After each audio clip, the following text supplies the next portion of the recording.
Здравствуйте! Сегодня мы с вами продолжаем работать с той моделью, которую мы начали на прошлом уроке.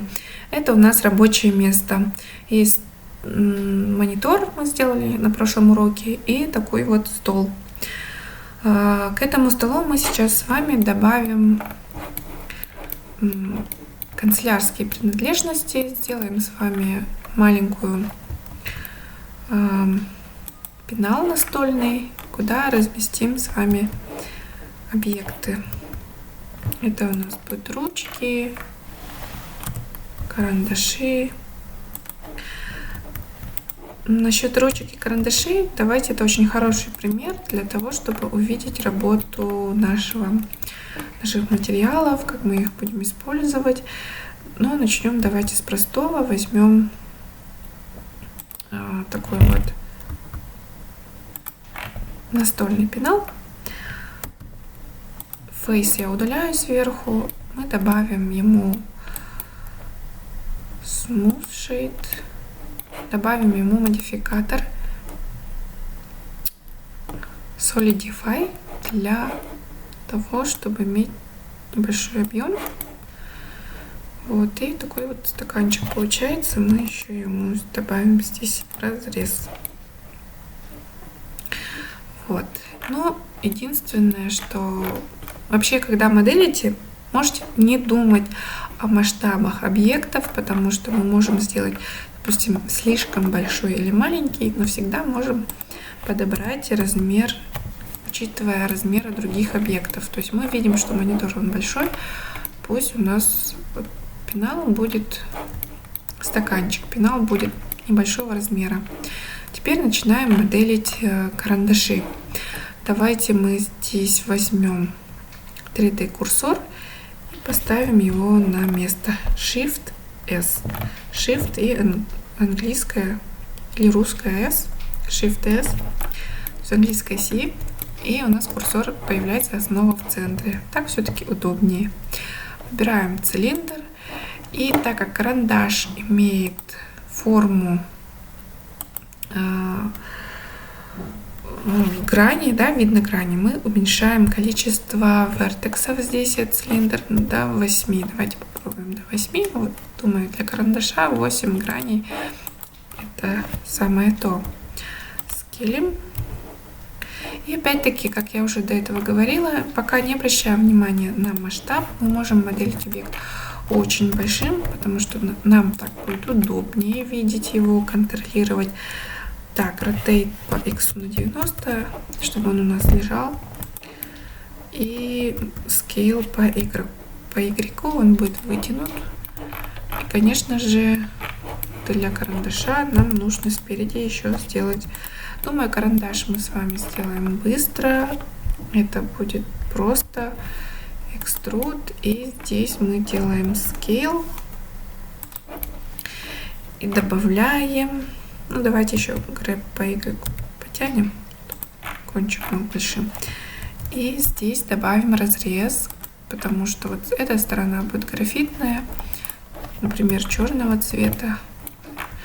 И сзади тоже делаем, так как у нас графит бывает покрашен, сделаем вот такое вот примерно место, где отметим потом материалом цвет карандаша. Вот такой у нас простой карандаш получился. Мы его уменьшаем теперь. Уменьшаем и ставим внутрь нашего пенала. Он у нас получился. Давайте выделим два объекта, стаканчик и карандаш. И слэш на нампаде позволяет нам уйти в локальный вид, чтобы не видеть, не отвлекаться на другие объекты. Подбираем размер. И ставим настолько, насколько вот будет выглядеть карандаш правдоподобно, чтобы он стоял, коснувшись, да, нашего пенала. Все, у нас есть уже один карандаш. Можем уже сделать его копии. Несколько карандашей. Будет эффектнее. Не один карандаш, а несколько.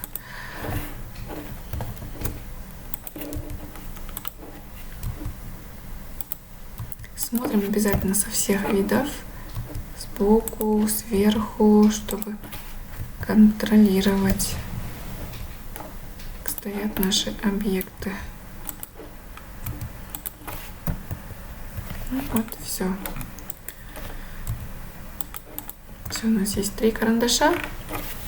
Выходим. Ну, вот такие мелкие объекты, они добавляют вообще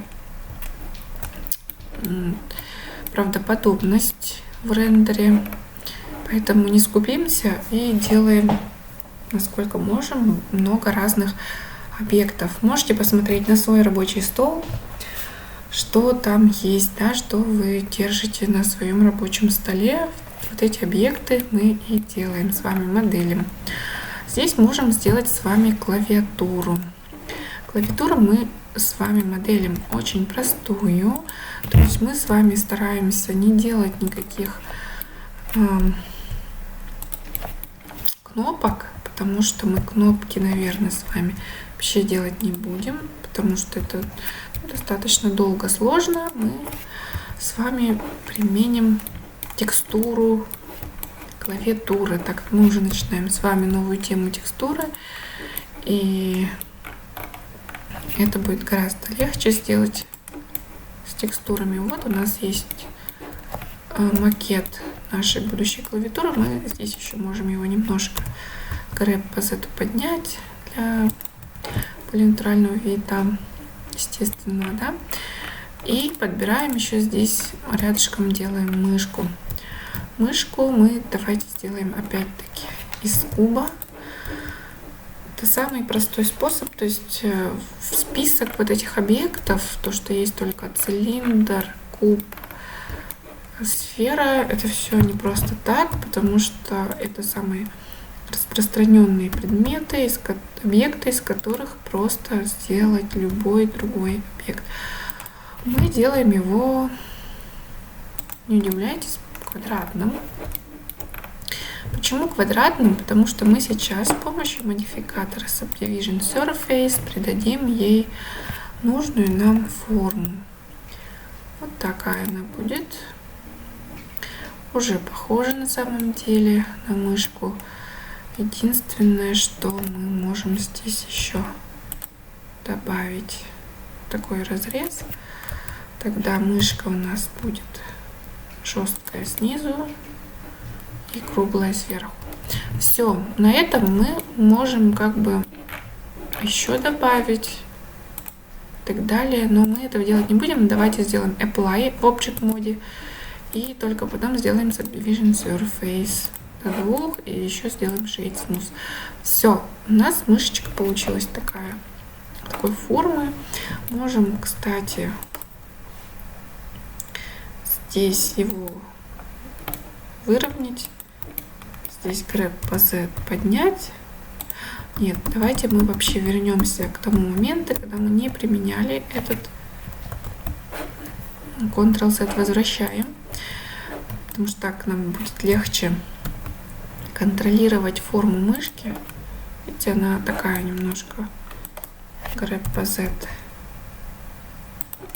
поднимем, а это только наоборот поднимем. Вот такая у нас мышка. И теперь уже применяем Apply, применяем здесь Subdivision Surface и делаем Smooth. И вот у нас получается такая форма мышки. Осталось приделать к ней колесико. Колесико мы сделаем самым быстрым способом, наверное, да, так как нет, все-таки нет. Давайте сделаем его из куба. Попробуйте, пусть это будет вашим домашним заданием, самостоятельно сделать для мышки колесико. Все, до встречи на следующем уроке. Мы с вами продолжим делать нашу модель, улучшать его, делать реалистичнее. Спасибо за внимание.